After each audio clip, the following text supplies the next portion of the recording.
In this little corner here, it has the reasons for why we chose project-based learning, but I couldn't figure out how to make that part bigger. So I was like, wow. it's really tiny. Out of the 10 people that took the survey, 8 of you chose project-based learning as one of your choices to do. So I chose project-based learning. It's something that I really enjoy and that I already know how to do. So it was something that was easy for me to, not necessarily easy because I still learned a whole lot of new stuff, but it was something that was transferable, especially since I use it a lot for history as it is. It was easy to bring it to you guys and make it something that you guys can use in your classroom too. The other thing, the second one, is the topic of history and science were rated really high for the subjects that you guys wanted to know more about. So I combined the two, and we're doing project-based learning with history, science, and even a little bit of workshop model across the curriculums and a little bit of integrated learning, all roped into one PD on project-based learning. The first thing that we really need to know is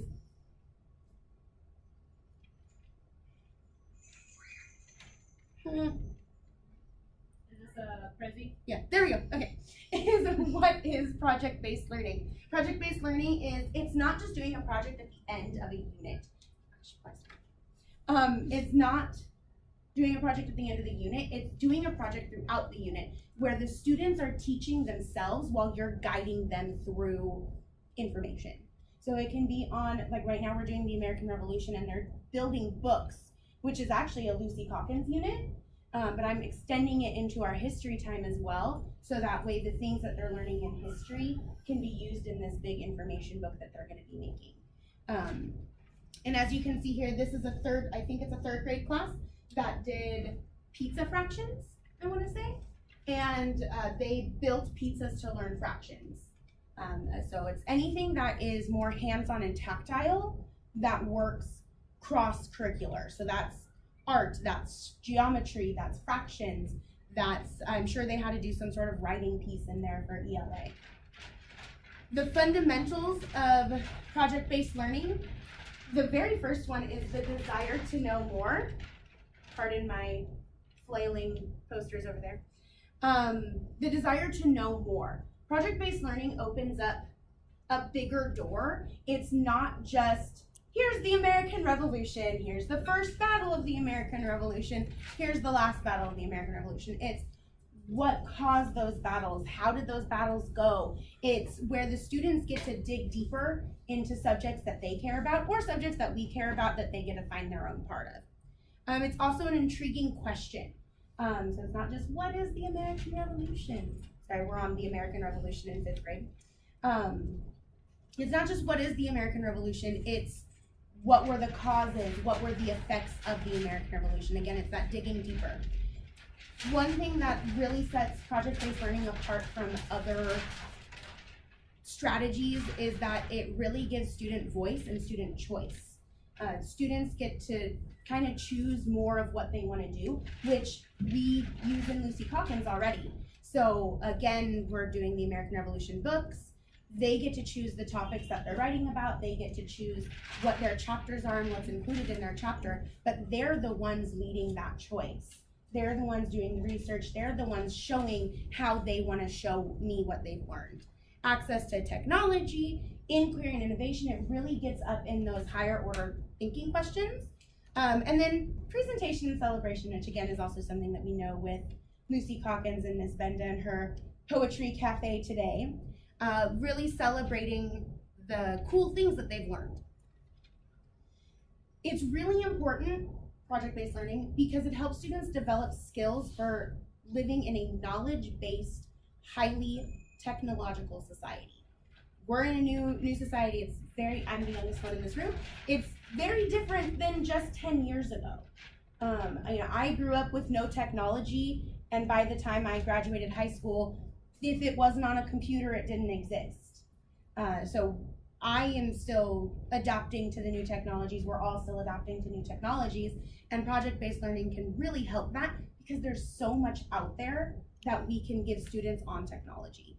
It also develops responsibility and personal choice. and social skills like communication. It also develops the reasoning and the planning and critical thinking because it is all student based.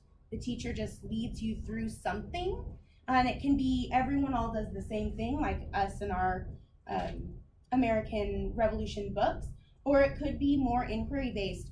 Here's your topic, you can do an essay, you can do a diorama, you could do a poster, you can do a presentation, whatever it is, that's a student choice. And so it develops the planning skills and the reasoning skills. I chose to do an essay because for the way my brain works and they have to explain why, it really develops that part of their brain that doesn't get developed in a basic curriculum. It also lends to creativity. Students don't get to be creative as often as they used to or ever in school. So giving them an opportunity to be a little creative is very important.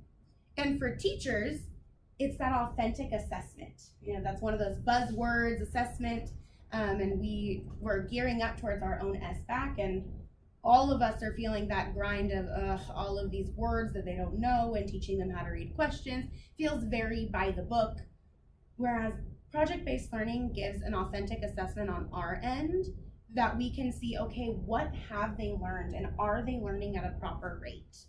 And it also leads us to interdisciplinary teaching. We can teach more in a day by actually teaching less subjects.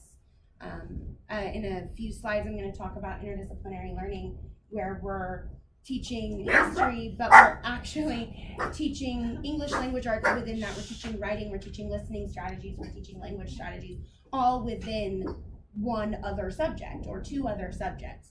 So we're actually teaching more when we're teaching less subjects through project-based learning.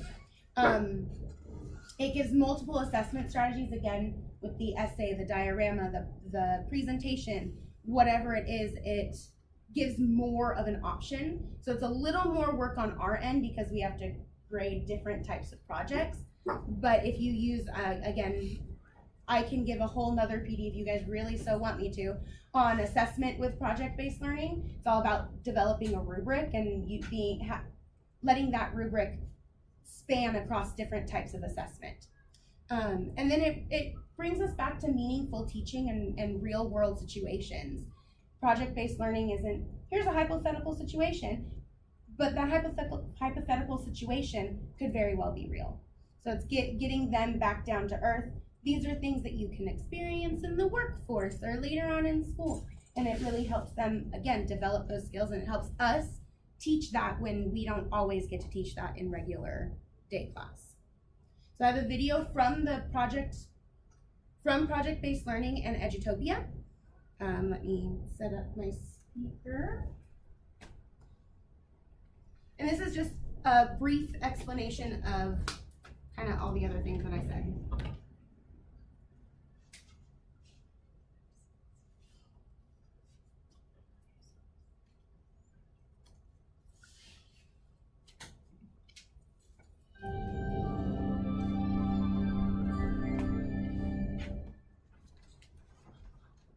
March 24th, you're going to stand in front of your peers, you're going to stand in front of your parents, you're going to stand in front of a panel of engineers.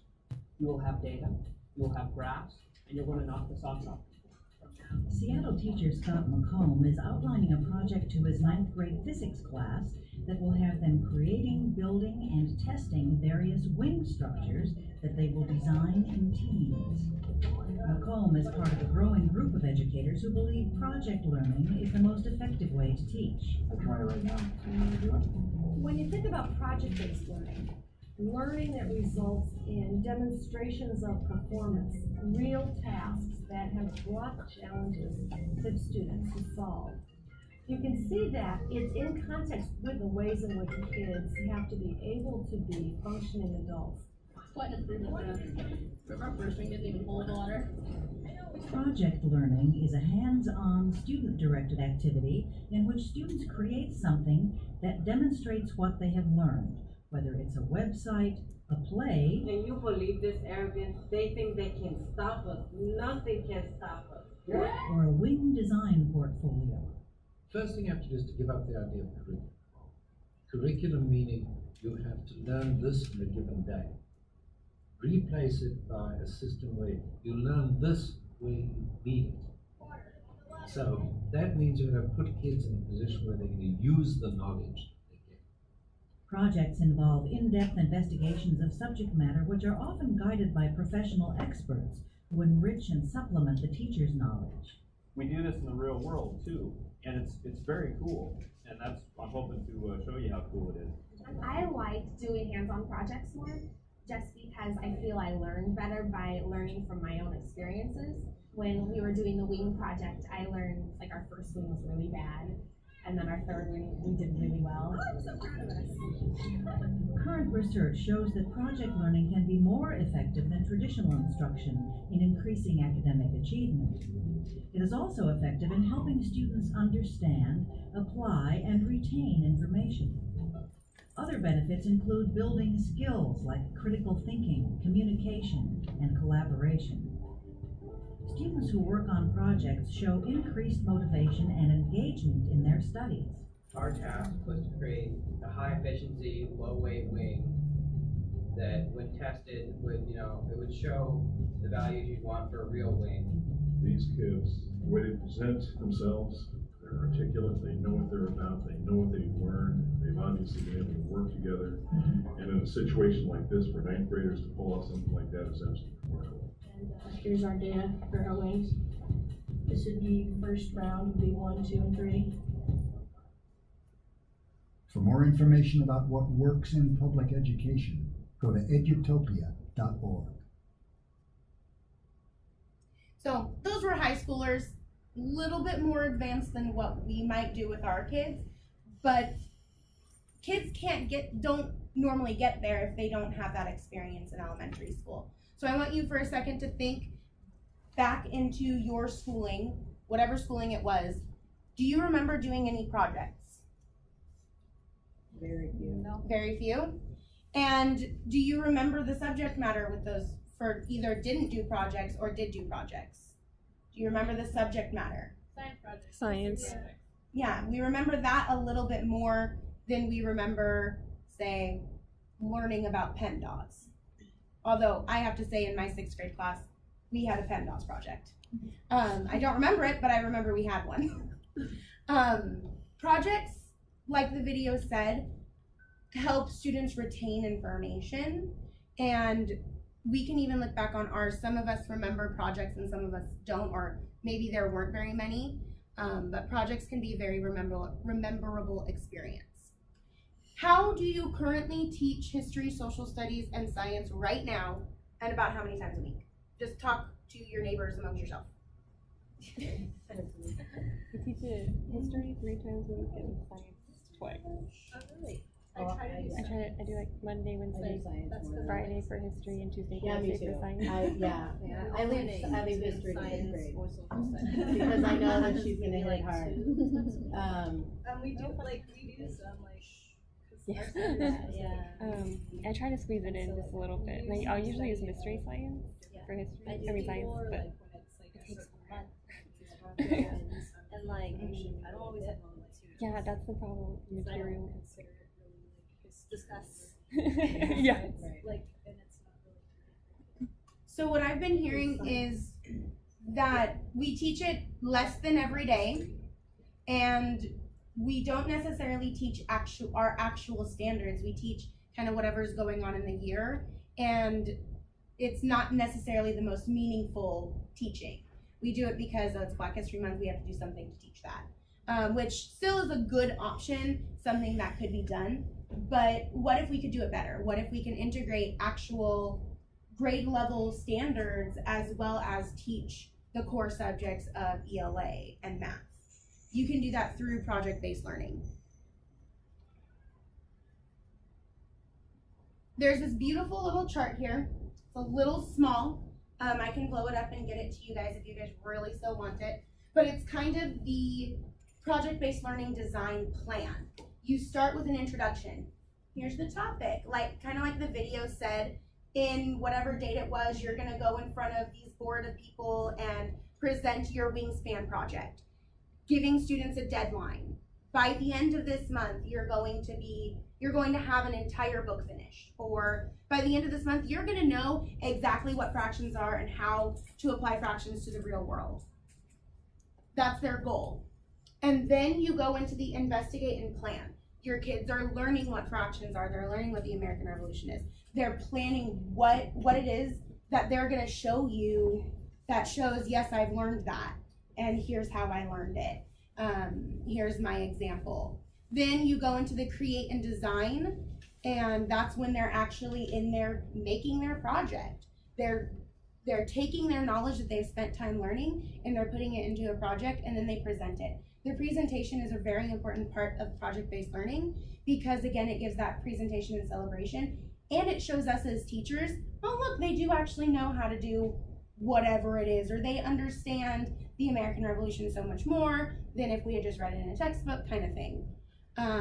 So the very first thing you should teach students if you decide to implement project-based learning is this process. That this project process works every time. Here's your intro, plan, create, present. Every single time. It lends itself to workshop model really easily. This is like an entire project plan, but if you go in the day-to-day, it's a mini lesson. Here's your focus, here's one tidbit of information that you can use today. Off you go do your project. Bring it back, what have you done so far? Workshop model and project-based learning work together, and it's something that we can even implement with Lucy Calkins as it is. And then I'm gonna go over the backwards planning design, because that's really the best way to plan a project-based learning as a teacher is, what is your standard? How are you gonna meet your standard? What is the assessment for that? And then it's the day-to-day. In history and science specifically, which again is what you guys voted on, project-based learning, it's an interdisciplinary studies. So it incorporates the Common Core State Standards along with our grade level ELA, that is Common Core State Standard. History, social studies, and science standards. You can even bring in math with project-based learning. Science and history are great subjects for projects as it is.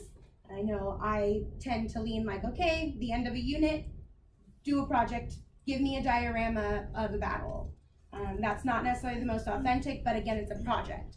But really integrating ELA standards is the key to truly making it a project-based learning unit. And teaching history and science rather than just ELA and only with books. I know I love novel studies as much as anyone, but it's not necessarily the best way to teach history or science. There aren't a lot of history and science novels out there, but there are a lot of textbooks and there are a lot of informational books. And if you give students the opportunity to show what they know through a project, they might surprise you while learning ELA on the way. So, what topics are you supposed to cover in your history and science class? Talk to your neighbors.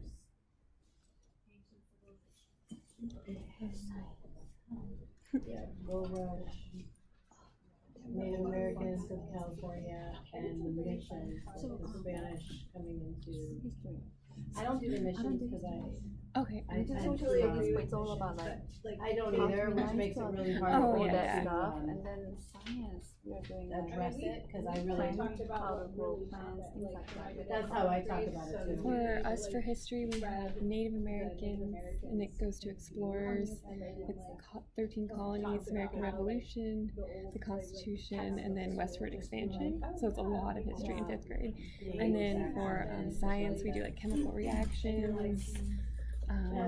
The Earth, Moon, and the Sun, watery planet, and ecosystem. So project-based learning, project-based sometimes learning it's hard because can I have to like buy all tackle the things that we stuff, don't like and it about takes a history, while. the things like missions and try to do all that jazz, because students are leading their own learning, so they learn that missions weren't exactly the greatest plan, but that they happened. That's really the gist of history is, this is what happened. It's not necessarily wrong, it's not necessarily right, but it happened. So what I'm passing out to you guys is your grade level standards for science and history. I did the California standards for science as well as Next Gen for science, depending on what you guys choose to do. I know we use a lot of us use mystery science, and that is supposed to be based off of Next Gen. So these are actually the topics that you're supposed to cover in history and science. Look through them. Do you cover those? Yes. History is a little bit easier in the upper grades because it's like timeline history, whereas in lower grades it tends to be more community. Where am I in the world? Third grade, it's continuity and change. That's interesting. So you learn about geography and maps and some of the American Indians and economic stuff. So lower grades, it's a little more difficult to incorporate history because it's not as we see history, it's social studies. It's how does the world work? What is our role in the world? So again, upper grades, I know we kind of, I'm going to speak for myself, it's really hard for me to get to all the science. Science, as Ms. Benda said, she prefers science, I prefer history. She doesn't even teach history most of the time because she knows that I'll teach it in 5th grade. But history is still just as important in every grade, just as science is important in every grade. Here's the backwards planning. So you start with your goal. So looking through this, maybe you have one topic that you haven't taught yet this year. Or more likely, several topics that you haven't taught yet this year. What is your goal to teach that topic? Your goal is the standard. So if I have grade 3 right in front of me. If I were grade 3, I would look at this Next Gen life cycles and traits. So I need to develop models to describe organisms, have unique and diverse life cycles, analyze and interpret data, use evidence to support the explanation that traits can be influenced by the environment. So a lot of this is adaptation. So that is my goal. My goal is for students to understand the life cycle and how the world around it affects that life cycle. Then the second step is how will you know it has been reached? Well, at the end of my unit, at the end of my project, all students will be able to somehow show me the life cycle of a tadpole. I'm just throwing that one out there. And they can do that by creating a diorama, creating a poster, creating a PowerPoint, writing an essay, but somehow they need to show me the life cycle of a tadpole. And then you do the day-to-day lessons. Okay, well first, I kind of need to teach what adaptation is, what a life cycle is. So that's what I'm gonna focus on early on in my project. I'm gonna day one, I'm gonna let them know, you're gonna do this project, and by the end of this project, you will know the life cycle of a tadpole. And you will be able to apply that life cycle of a tadpole to multiple life cycles around you. And then I would go, this day I'm gonna teach the beginning stages of a life cycle. What is a life cycle? That's up to you guys. I don't teach 3rd grade, so I wouldn't know. It's all hypothetical over here. But then it's the day-to-day, and then you implement it.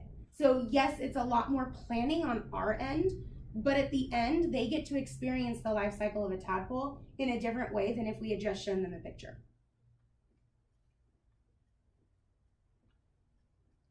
So now comes the second half. How can you use project-based learning in your classroom? I have a nifty worksheet for you guys. Oh, I also have ELA standards for integration. If you want to integrate different standards. So in this case, you might choose, you guys could share over here. This one is 6th grade. 6th grade has their own little packet because they're in a different grade level, so you guys can share across. Remember, project-based learning isn't just one standard, it isn't just one subject.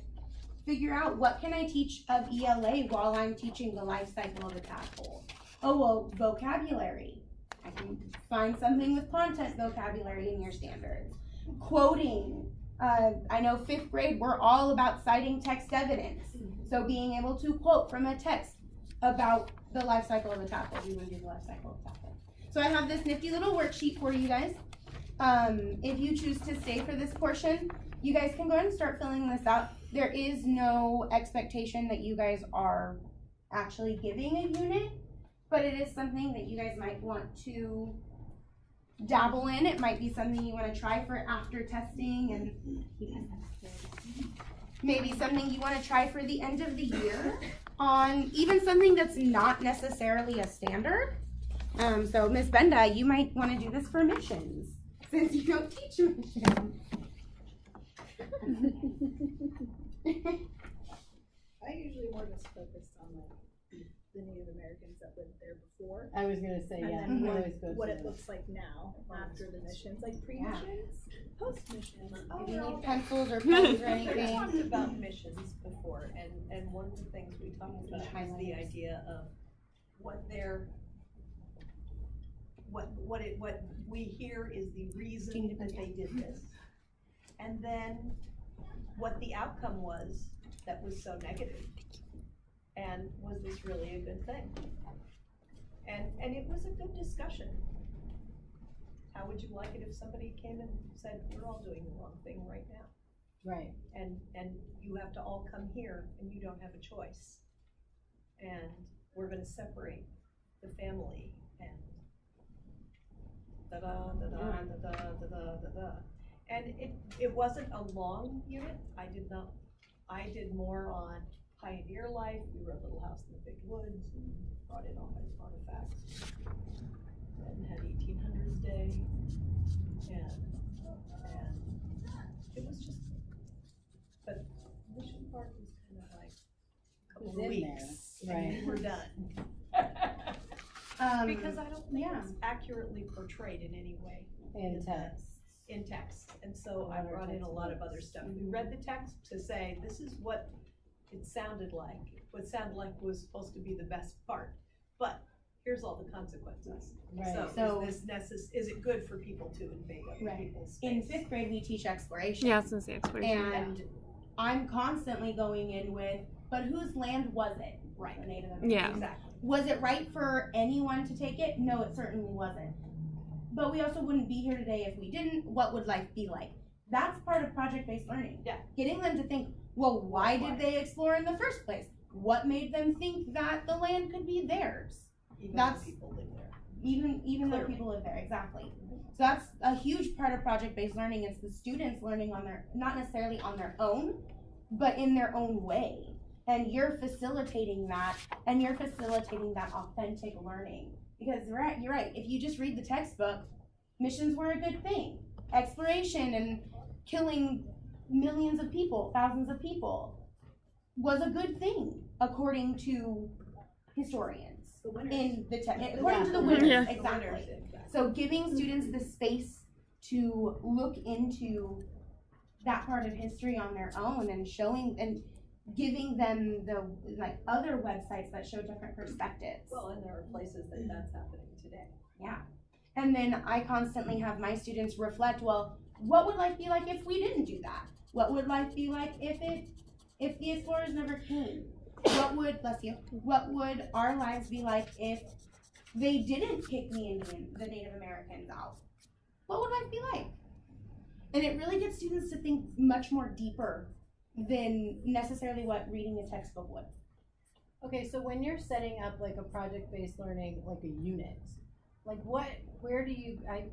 where are your resources coming from? Like, I know you do a lot of teachers pay teachers. I can tell by the graphics. Yeah. Only because there's like a standard. Yeah, You know what I there's mean? a standard teachers pay teachers. I kind of everywhere. I use some teachers pay teachers stuff. There are a couple websites like Mr. Nussbaum or something. There's just a couple websites that I really lean on, and right now I'm using a unit that I bought on Teachers Pay Teachers along with another unit that was bought on Teachers Pay Teachers along with a little bit of what the textbook has because it gives that more informational piece and it shows them the graphs and the things that I can't necessarily make on my own. And then just internet research on my end. Just, okay, what can I know this is what I want the ending thing to be. How can I get there? And I just pull from just a ton of different places. I never just use like one thing. Not one, that's the big thing about anything. One thing can't cover everybody. And since they have access to computers now, it's much easier to look up stuff. Right. Yeah. For them For to them to do their own you know, exploration. And then you can start talking about how do you check, is this a valid site? Is this a site? Yes. Yeah, you can sources. rely on? Look for And that. how does Digital it compare citizenship. for Mhm. other sites that, what kind of information is different? Mhm. And how can we talk about it? Exactly. So, you guys have some time? I have some examples. Oh, assessment real quick. I can give this another time. If you guys really want to know about assessments and project-based learnings, talk to me.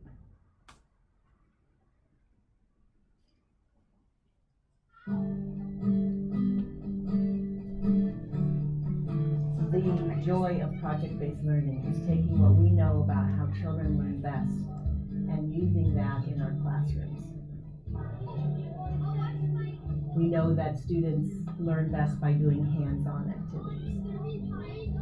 There's a lot more conversation between students, and it's a lot more thinking and questioning. The hope is that students are much more engaged in the learning because they're actually invested in what's happening. They're asking the research questions. They're figuring out what they want to know.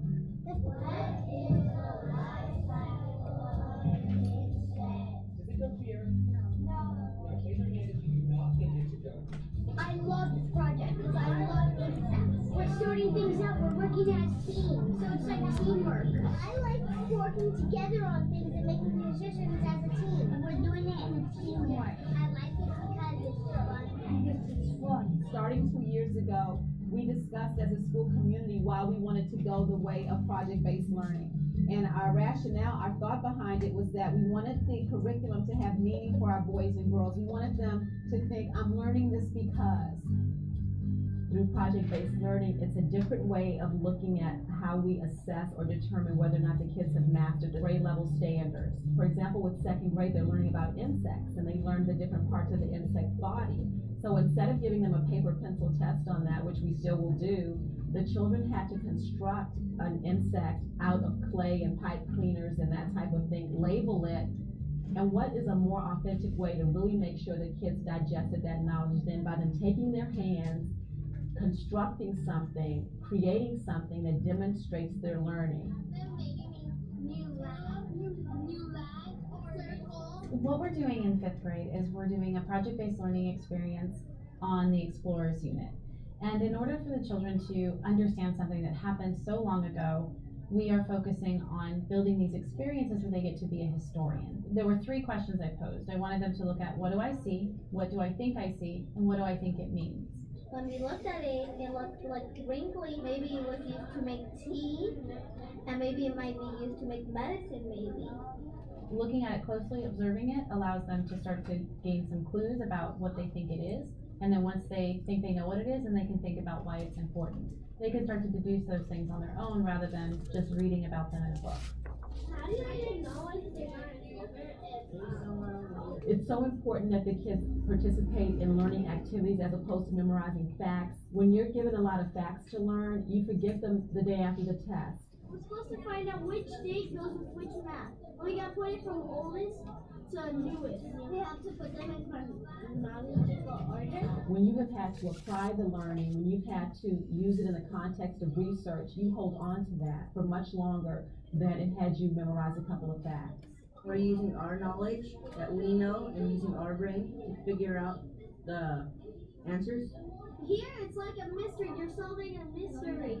And what's gonna happen next? It's so exciting.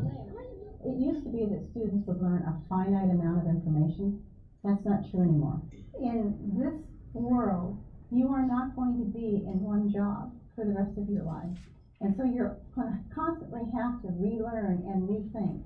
And you have to have the tools to be able to do this. Project-based learning gives the students an opportunity to be ahead of the game because they are going to have to do the problem solving and be creative and see completely novel situations that they can't anticipate or encounter, because you can't just study the book and take the test and that's it.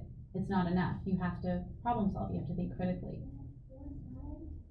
what we want them to be able to do is have those 21st century skills and dispositions that allow them to be successful in the real world.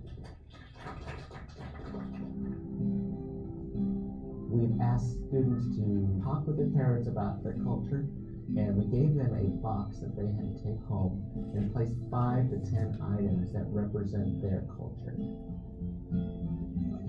Together we shared what we thought our own culture was, and then we decided that we needed to sort them out so we could figure out what may be different or what may be the same. We sorted them and we placed them on a bulletin board together so we can visually see what we thought culture is. I do like what we're seeing. It's brought excitement regarding their own culture, and then the fact that they get to share their own life has been part of the enthusiasm that's brought this learning experience to our classroom. I'm going to give you a little plate. I want you to put the plate underneath your wood and catch whatever falls up. Oh, so he's holding his sandpaper down and rubbing it back and forth. You have a different way. Show us your different way. Show your neighbor how you change your wood. Feel it. What does it feel like? By rubbing it on the sandpaper, you can change the shape. Awesome. Get a little pinch of the sawdust. If you don't have enough, keep rubbing. What we're going to do today is take article 4. Come on, mix it up, mix it up, mix it up, good scientists. The reason we want to start project-based learning in elementary school goes back to what we call habits of mind. The learners that they are likely to be as they enter junior high, high school, and college, those habits of mind are instilled now. If you wait until middle school, it's much more of a struggle to instill those ways of thinking for the boys and girls. They're not learning this when they're 12, 13 years old. This has been a part of who they are as a scholar since they were 5 years old. So they go in with a higher degree of analytical skills, critical thinking skills, of the ability to create and innovate and design. It's just who they are. I am seeing happy, excited, confident kids who are capable and know that they can do it. So it's stay with them, something connected, and that's a good feeling.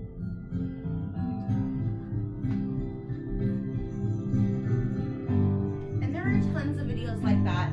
Edutopia has a lot of different videos about, and different articles about project-based learning. It was one of my most used websites.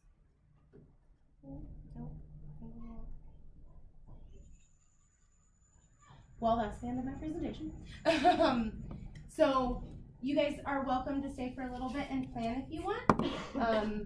You don't have to. That's really it. Thank you.